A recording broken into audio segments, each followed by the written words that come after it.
Halo teman-teman, saya akan menjawab pertanyaan itu adalah, Mas Ade, gimana sih caranya dalam waktu seminggu saya bisa mendapatkan hasil? Dalam waktu satu minggu saya bisa mendapatkan hasil, apa yang harus saya lakukan? Saya mau deh dengerin Mas Ade. Tapi pertanyaannya yang saya balikan kepada mereka, kalau saya mau dengerin, mau melakukan juga gak? Nah, jadi ini ada 7 langkah yang bisa kita lakukan, teman-teman. Dalam satu minggu saya akan memberikan asuransi. Ini bukan asuransi komersial, bukan asuransi sosial, tapi ini asuransi personal, yaitu adalah nasib daripada kesehatan kita tergantung daripada ulah perilaku kita sendiri. Jadi teman-teman terapkan 7 strategi singkat ini. Nah, nanti teman-teman bisa lihat hasilnya dalam satu minggu, ntar laporan ke saya kira-kira seperti apa. Tapi ingat sekali lagi, strategi ini teman-teman harus bersedia ya mau jalankannya. Artinya ada beberapa hal yang mungkin teman-teman harus rubah, harus ganti. Kita langsung masuk.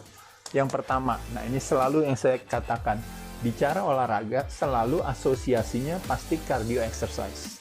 Saya sudah lari, saya sudah naik sepeda, tapi nggak turun-turun berat badan. Makanya kenapa saya katakan latihan beban gitu. Latihan beban ini adalah melatih pengencangan otot rangka. Jadi otot rangka, sekali lagi teman-teman sekalian, kalau kita lihat di sini adalah dia yang akan mempengaruhi si rangka, dan rangka yang akan mempengaruhi lemak. Karena hubungannya dengan gerak. Jadi makanya kenapa disebut, ingat yang sering saya katakan, otot, tulang, dan lemak. Ototnya kencang, tulangnya kuat. Tulangnya kuat, geraknya normal, lemaknya turun. Ototnya lemah, tulangnya lemah. Ototnya tidak kencang, tulangnya lemah. Tulangnya lemah berarti geraknya sedikit, lemaknya naik. Jadi sekali lagi harus latihan beban. Latihan beban paling ideal tentunya pasti adalah di sarana olahraga, karena hubungannya dengan sumber daya manusia dan sumber daya alat atau fasilitasnya. Sama seperti sekolah juga teman-teman sekalian. Kita pergi ke kampus, pergi ke sekolah, ada sumber daya manusianya, ada sumber daya fasilitasnya ya. Tapi boleh nggak saya belajar di rumah? Boleh. Boleh nggak olahraga di rumah? Boleh, nggak ada masalah. Di rumah salah satunya juga yang paling baik adalah yang menggunakan dumbbell. Karena dengan hanya menggunakan sepasang dumbbell, kita bisa melatih berbagai gerakan. Lalu yang ketiga, yaitu adalah ini dia, yang tidak ada alasan lagi. Yaitu adalah teman-teman harus lakukan dengan tubuh sendiri. Ya, jadi tidak pria, tidak wanita, tidak tua, tidak muda, tidak miskin, tidak kaya, semua harus lakukan ini. Apa aja yang bisa kita lakukan? Kenapa squat dan lunges? Karena adalah otot paling banyak itu adanya di kaki. Jadi kalau otot dikencangkan, tulangnya kuat, otot dikencangkan, gula yang terbakar juga banyak. Otot dikencangkan, maka apa yang terjadi? Tempat penampungan gula juga jadi akan lebih optimal. Kenapa selalu ngomonginnya gula? Karena gula yang menjadi penyebab daripada kelebihan yang nanti akan disimpan dalam sel lemak. Makanya kenapa berat badannya teman-teman nggak turun semua. Latihan beban, berat badannya dalam satu minggu teman-teman akan mendapatkan penurunan. Jadi saya akan terus berulang-ulang, teman-teman bisa bosan, nggak ada masalah. Tapi ada istilah yang mengatakan repetisi adalah ibu daripada sebuah keahlian. Terus diomongin, terus disampaikan, terus menerus, akhirnya ini akan menjadi sebuah kebenaran yang teman-teman bisa pegang dan teman-teman bisa lakukan itu. Akhirnya menjadi identitas baru. Iya, saya kalau latihan beban, saya bisa meningkatkan kualitas kesehatan saya. Saya latihan beban, imunitas saya bisa meningkat. Bisa squat, bisa lunges, bisa push up, dan juga bisa plank. Ini adalah 4 gerakan yang paling populer yang teman-teman bisa lakukan. Kalau squat belum kuat, bisa di wall sit. Ingat ya teman-teman ya, senderan, bokongnya kena di dinding, tapi tahan. Seolah-olah duduk, tapi nggak ada tempat duduknya. Ini namanya wall sit, yang dikenal dengan namanya static kontraksi. Ya, tahan bisa kuat berapa lama? Balik lagi berdiri lagi, tahan lagi kuat berapa lama, balik lagi berdiri. 1 set, 2 set, 3 set, silahkan. Atau duduk di kursi seperti di sini, duduk seperti biasa, baru berdiri lagi. Duduk lagi, baru berdiri lagi. Lakukan 10 kali, lakukan misalnya 3 set. Kapan sebaiknya dilakukan ini? Yang sering saya katakan, terutama kalau kaum muslimin dan muslimah, bisa dilakukan di setelah sholat. Itu salah satu tips yang paling mudah, sederhana, karena kita punya waktu buat melakukan aktivitas ibadahnya. Di sisi lain, kita tutup sedikit jadi dapat ekstra tambahan ya. Jadi rohani dan jasmaninya juga ya terlatih ya. Nah, lunges juga sama. Kalau lunges gerakannya sederhana teman-teman sekalian. Hanya cuma duduk, berdiri lagi, duduk, berdiri lagi seperti ini ya. Balikin ke sini, berdiri lagi ya. Nah, kira-kira sesederhana itu. Atau misalnya mau melangkah balik kanan, melangkah ke depan, atau kebalikannya melangkah ke belakang. Ya, melangkah ke belakang. Ya, gerakannya ya. Ini lunges. Lalu push up bisa dilakukan di tembok, kalau yang nggak kuat di dinding. Bisa dilakukan di dataran yang lebih tinggi, misalnya di meja atau di kursi. Bisa dilakukan juga dengan turun di bawah, kalau yang nggak kuat lututnya turun ke bawah. Setelah itu baru push up yang benar. Silahkan saja semuanya bertahap. 1, 2, 3. Atau plank. Bisa dengan posisi tangan seperti ini. Bisa dengan posisi tangan seperti mau push up, diem aja tahan. Kalau nggak kuat boleh tahan di tembok juga. Seperti kayak mau push up di tembok, di dinding, tapi kita tahan. Statik kontraksi. Lalu kita sedikit jinjit. Untuk supaya memberikan tekanan bebannya ke temboknya. Sehingga jadi tangan kita kerasa, perut kita kerasa, pinggang kita kerasa. Ya. Ini kalau seandainya teman-teman bilang, saya maunya cuma ini aja, Mas Ade. Boleh. Saya mau ini 1 set, ini 1 set, ini 1 set, ini 1 set, boleh. Ini mau 2 set, saya suka yang ini. Yang ini saya nggak kuat, nggak usah aja. Saya mau langsung ke push up aja 2 set. Lalu kalau planknya 1 set aja atau 2 set juga. Silahkan aja. Teman-teman boleh variasikan ini. Ya, tidak ada alasan buat teman-teman untuk tidak melakukan hal ini. Ini kenapa saya bilang habis sholat, karena alasannya kenapa saya katakan itu, hanya ingin mau menyampaikan kepada teman-teman, kita tidak punya alasan cerdas. Gymnya tutup lah, tempatnya mahal lah, atau misalnya di gym itu nggak bagus karena ini, itu, dan sebagainya, tidak ada alasan.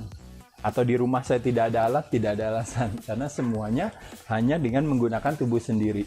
Yang mahal di sini adalah cuma niatnya aja. Ya, paham ya teman-teman? Alasan kenapa harus latihan beban untuk menurunkan berat badan. Kalau kita berbicara kemajuan yang kita dapatkan dalam 1 minggu untuk berbicara yang namanya fat loss, maka latihan beban adalah yang paling utama. Karena latihan beban itu ibarat motor mobil, itu adalah cc tubuh kita. Semakin cc-nya makin gede, tubuh kita semakin boros, semakin kita mampu untuk punya kemampuan untuk membakar kalori dan juga mengkonsumsikan kalori juga, ya teman-teman sekalian. Tapi problemnya adalah kadang-kadang karena kebanyakan cardio exercise, ototnya malah turun, cc-nya malah turun. Yang ada kalau cc-nya turun, kalau mobil atau itu menjadi apa? Menjadi berhemat dia. Nggak gampang cepet habis bensinnya. Nah ini juga sama, nggak gampang cepet habis kalorinya, sehingga makanya kenapa lemaknya jadi bertahan, ya. Yang kedua adalah lakukan olahraga sebelum buka. Nah, jadi nanti ini kita akan berbicara soal yang namanya puasa sekali lagi teman-teman. Kenapa saya bilang puasa? Sekali lagi teman-teman, yang paling mudah, yang paling murah. Jadi bukannya yang terbaik atau apa. Problemnya sama puasa itu cuma ada satu yang disebut yang namanya defisiensi. Jadi orang takut nih sama ini. Selain juga ada yang namanya toxicity kalau kelebihan. Tapi problemnya daripada dua ini, kalau puasa selalu problemnya di defisiensi. Karena dianggap kalau puasa kita nanti gimana gitu. Tapi sekali lagi seperti saya katakan tadi, alasan kenapa kita puasa tujuannya adalah kita mau pakai lemak sebagai sumber tenaga untuk dipecah. Hanya akan terjadi kalau apa? Kalau tidak kita makan. Jadi selama kita makan ya lemaknya akan tetap terus. Tapi kalau kita tidak makan, maka dia akan mencari energi lain, dalam hal ini yaitu lemak. Dan kebanyakan yang saya anjurkan orang puasa, biasanya kadar lemaknya biasanya di atas 30% rata-rata teman-teman kita ini semua. Ya, atau cowok 25%, cewek di atas 30%. Jadi yang paling gampang boleh 12-12. Nanti udah makin kuat lagi bisa 10 jam 14, lebih kuat lagi bisa 8 jam 16 jam. Ya, kalau 8 jam 16 jam ini artinya berarti kita makannya cuma 8 jam. Kapan kita makannya 8 jam itu? Di kisaran antara dari makan siang ke makan malam. Jadi dari jam 12 siang ke jam 8 malam. Ini 8 jam.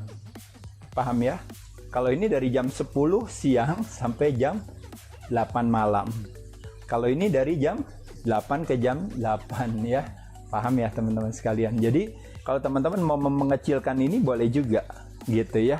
Nah, ini saya sebut alternate, artinya kalau bisa selalu kita bermain di sini. Jadi sekali waktu kita mau 16 jam, sekali waktu balik ke 12 lagi, balik ke 14 lagi, ke 16, balik lagi ke 12, atau off dulu 1-2 hari. Teman-teman boleh silahkan, ya, nggak ada masalah.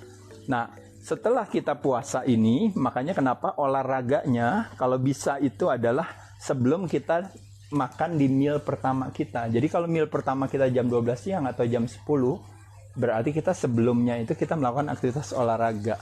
Alasan olahraga sebelum buka itu adalah pada saat kita puasa, otomatis kan kortisol kita meningkat.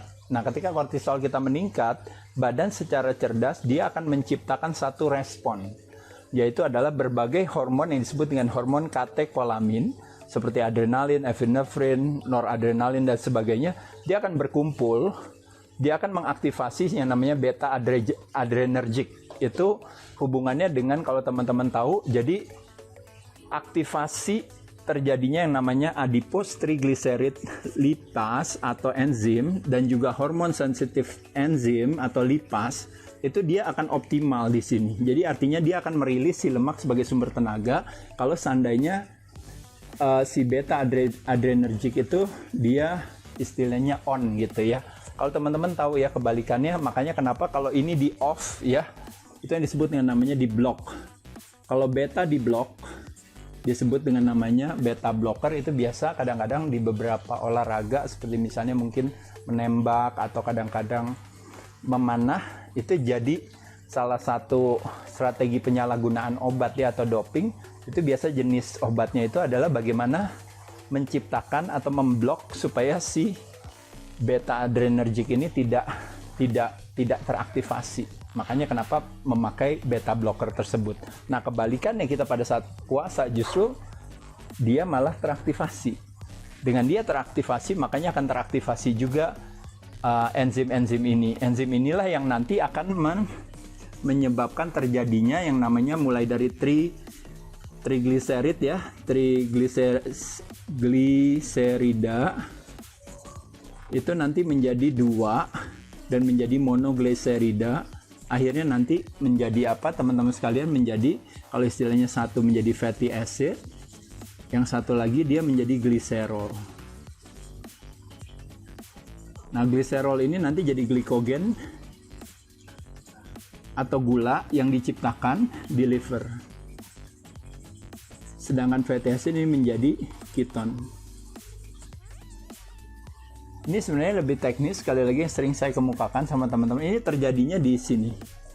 Ketika si hormon sensitif lipase atau site di mana tempat terjadinya proses ini berlangsung, itu akan teraktivasi pada saat dimana kita melakukan aktivitas olahraga sebelum buka. Jadi pada saat perut kosong. Kalau seandainya di sini untuk mengoptimalkan kita misalnya minum kopi, minum teh misalnya, tapi nggak pakai gula ya dan sebagainya, atau mungkin fat burner atau sebagian ada yang pakai PWO dan sebagainya, itu mengoptimalkan ini untuk akhirnya terjadi yang namanya release body fat tersebut. Tapi kembali lagi semuanya sinergis. Latihannya latihan beban, dilakukannya sebelum buka puasa, kitanya melakukan puasa gitu ya. Kalau misalnya saya latihannya bukan latihan beban, saya misalnya kardio, boleh nggak?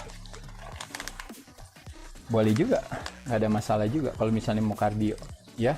Cuma kalau teman-teman mau pisah kardionya nggak ada masalah. Jadi kardio, kalau kita berbicara kan kondisi perut kosong ya.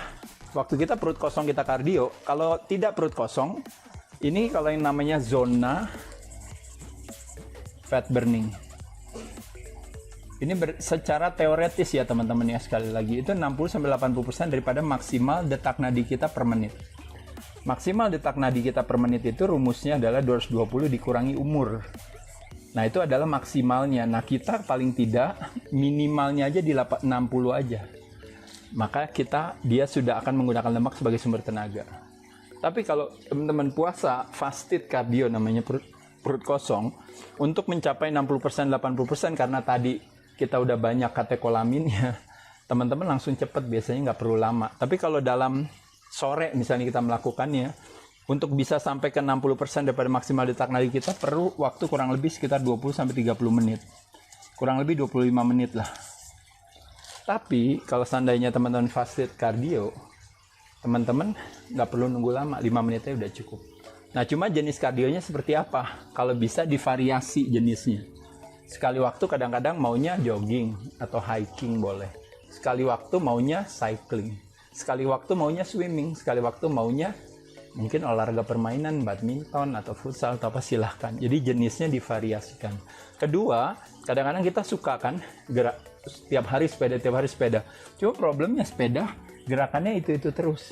Nah, oleh sebab itu kalau bisa harus ada varian dalam gerakan. Misalnya varian dalam gerakan bisa macam-macam. Kalau misalnya tetap di sepedanya, berarti kalau misalnya memakai kaki, kadang jalan, kadang lari, gitu ya. Kadang misalnya melangkah pendek, kadang melangkah panjang. Kadang jalannya rata, nanti kadang-kadang jalannya mungkin lebih menanjak atau menurun dan sebagainya. Jadi gerakannya kalau bisa jangan gerakan yang monoton, tapi gerakannya yang bervariatif. Ya tentunya tadi kalau kita juga merubah jenis kardionya, otomatis gerakannya juga berubah otomatis ya.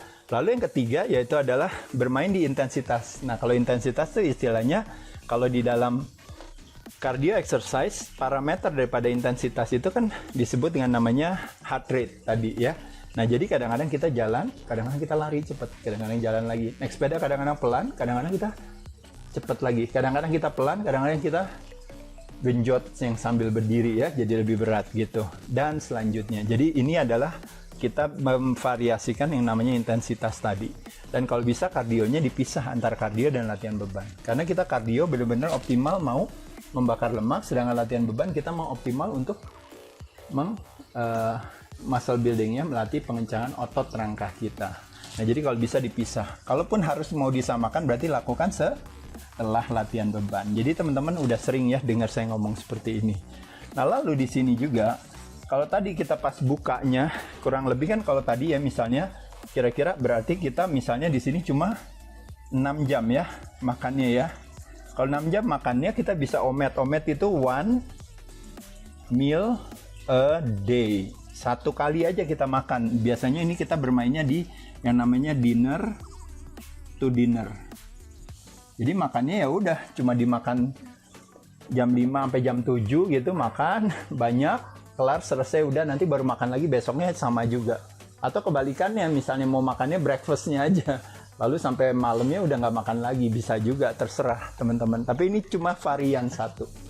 Varian dua adalah to mat, adalah pada saat dimana 6 jam tadi, misalnya di sini ada kurang lebih berarti 4 tambah 2, 6 jam ya. Kalau ini kurang lebih 4 jam tadi ya, sorry ya, maaf ya, kalau ini 4 jam kan, bahkan kalau 20 bahkan cuma 2 jam. Jadi kalau 18 jam itu 4 jam aja, 4 jam jadi kita makan langsung satu. Kalau 6 jam kita bisa makan 2 kali. Kalau di sini 8 jam berarti kita bisa makan 3 kali. Nah, jadi teman-teman bisa bermain di sini. Sekali waktu mau varian ke sini pakai ini. Sekali waktu mau varian ke sini pakai ini. Sekali waktu berani ke sini ke 18 jam makannya cuma sekali aja. Silahkan aja. Nah, teman-teman nanti bisa lihat dalam 1 minggu apa yang terjadi, teman-teman ya. Lakuin kira-kira seperti ini. Makannya seperti apa, Mas Ade? Makannya sebenarnya normal aja, biasa, tapi kalau bisa karbo olahan itu dikurangi, terutama yang datangnya dari mana kalau teman-teman. Saya mungkin nasi nggak ada masalah menurut saya, tapi yang masalah itu biasanya tepung terigu dan turunannya. Biasanya datangnya kebanyakan dari mie, roti, lalu kue, lalu kerupuk, chips ya kalau teman-teman. Mana lagi kira-kira? Kue aja juga macam-macam ya. Kue-kuenya ada yang kering dan basah. Bukan ide baik. Kadang-kadang teman-teman juga konsumsinya banyak buah. Problemnya buah itu adalah kan gula dari buah namanya fruktosa. Fruktosa itu hanya diproses oleh liver. Sedangkan liver itu dia terbatas. Maksimal cuma menampung kira-kira 100 gram. Jadi kalau makan buahnya kebanyakan, makanya problemnya nanti ibaratnya yang menyelimuti si liver tersebut. Makanya kenapa terjadi yang namanya fatty liver disease, itu disebabkan karena fruktos. Dan beberapa makanan juga ada kandungan gula buah itu yang disebut yang namanya high fructose corn syrup yang banyak datang di makanan-makanan proses atau olahan. Pasti kandungannya pasti ini. Kalau teman-teman tahu, tiap kali makan apa, misalnya ada roti gandum kue gitu, atau segala sesuatu yang direlate ke kesehatan karena ada kandungan gandum, nanti ada kandungan serat, ntar ada kandungan apa, tapi gulanya teman-teman tahu tinggi, dan hampir sebagian besar gulanya datangnya dari high fructose corn syrup. Nah, problemnya pasti di situ. Ya, teman-teman sekalian juga biasa ya, kalau kita mie, kue tiao gitu ya, kalau bihun kenanya dari beras ya kalau nggak salah ya. Nah, teman-teman bisa lihat di sini ya, termasuk juga gula sendiri ya, yang datang memang biasanya yang paling sulit itu adalah yang hidden atau yang tersembunyi. Di mana biasanya tersembunyinya kadang-kadang kebanyakan di drinks, di minuman, dan juga di kondimen. Jadi udah makannya salad, tapi nanti misalnya dressingnya ya, teman-teman tahu ya, problemnya dressingnya teman-teman nanti kalau salah pilih, ya nanti gulanya banyaknya di sana, gitu aja sih. Jadi ini yang teman-teman mesti jaga di sini, karena kembali lagi, kalau ini teman-teman bisa kurangin, ide baik ya. Jadi kalau teman-teman tetap makan yang normal aja, boleh ubi, boleh kentang, boleh nasi gitu, tapi jangan yang olahan. Kalau yang itu kan hampir rata-rata kan kebanyakan istilahnya kayak kentang, kayak ubi gitu ya, itu semua dia nggak olahan, teman-teman bisa langsung ya. Jadi sesuatu yang akar-akaran sih tepatnya ya, mereka itu nggak ada masalah. Tapi lebih sehat lagi adalah sayur-sayuran ya. Oke. Dan yang terakhir yaitu adalah, nah ini yang paling sering, makanya yang selalu underapresiasi, yang selalu saya katakan. Jadi protein kalau bisa ditingkatkan. Jadi mau sekali makan, 2 kali, 3 kali makan selalu harus ada proteinnya. Nah, protein bisa dapat dari hewani, bisa dari daging putih. Berarti di sini apa aja teman-teman? Bisa ayam, bisa ikan ya, bisa yang lain-lainnya. Termasuk juga mungkin telur misalnya masuk di sinilah, anggap aja ya. Kalau daging merah ya bisa sapi, bisa kambing ya, dan lain-lainnya ya di sini ya. Ini boleh gak dikonsumsikan? Boleh, nggak ada masalah ya. Ini baik adanya. Kalau seandainya dagingnya lemaknya udah tinggi, berarti kalau bisa karbonya secukupnya. Tapi kalau karbonya mau tinggi, berarti kombinasinya dengan yang putih. Ya, makanya dada ayam lebih bagus. Kalau saya makannya paha ayam, berarti nasinya harus lebih sedikit. Kalau makan dada ayam, nasinya boleh lebih banyak. Ya. Nah, konsep daripada pemilihan protein itu bisa hewani, bisa juga nabati gitu ya. Cuma nabati problemnya adalah lebih kepada profil amino acid esensialnya yang mungkin agak sedikit kurang, sama problemnya adalah yang namanya rasio protein dan energinya. Nah, kalau seandainya misalnya ayam atau ikan, proteinnya 1, energinya dalam hal ini energi bisa dari karbo, kandungan karbonya, bisa dari kandungan lemaknya. Nah, itu biasanya 1:1 kalau seandainya dari putih atau dari merah. Tapi kalau dari kacang-kacangan, misalnya dari nabati, problemnya adalah kandungan proteinnya 1, tapi kandungan energinya bisa 3 atau 4. Jadi dianya lebih gede. Contohnya misalnya kacang hijau, kacang merah, meskipun dikategorikan sebagai protein, tapi energinya atau karbonya agak terlalu tinggi teman-teman sekalian. Kayak kacang polong, edamame gitu ya. Ya, kacang kedelai misalnya ya, termasuk tahu gitu ya. Mungkin tempe juga, cuma kalau tempe dengan fermentasi karbonya jadi lebih turun gitu teman-teman ya. Jadi teman-teman mesti variasi aja di sini. Boleh sekali-sekali nggak masalah makan tempe, boleh kombinasi ini. Nah, jadi proteinnya mesti cukup, kurang lebih di kisaran 30 gram. Kalau bicara lusin, L-lusinnya itu 2,5 gram. Itu biasanya udah didapat di 30 gram kalau teman-teman tahu. Kalau seandainya minimal kita 30 gram per milnya ya. Kalau lebih bisa. Ini L-lusin ini adalah salah satu rantai dari BCAA, brain chain amino acid, yang hubungannya dengan yang namanya anabolic signaling, mTOR, yang meminta tubuh untuk supaya terjadinya, menginstruksikan supaya terjadinya muscle building. Tapi kembali lagi, kita nggak bisa konsumsikan L-lusin itu hanya sekedar dari suplementasi ya, tapi dari makanan sehari-hari, atau pakai suplemen boleh, tapi tetap ada protein alaminya. Karena protein alaminya itu adalah si semennya, kalau L-lusinnya si mandornya gitu kalau teman-teman tahu. Jadi demikian, kalau teman-teman lakukan ini semua, 7-7-nya teman-teman sekalian, maka nanti teman-teman lihat dalam 1 minggu teman-teman akan bisa mendapatkan satu kemajuan yang signifikan ya. Jadi sekali lagi ini berulang-ulang saya katakan, tapi teman-teman coba jalankan, pelan-pelan lakukan ini. Yes,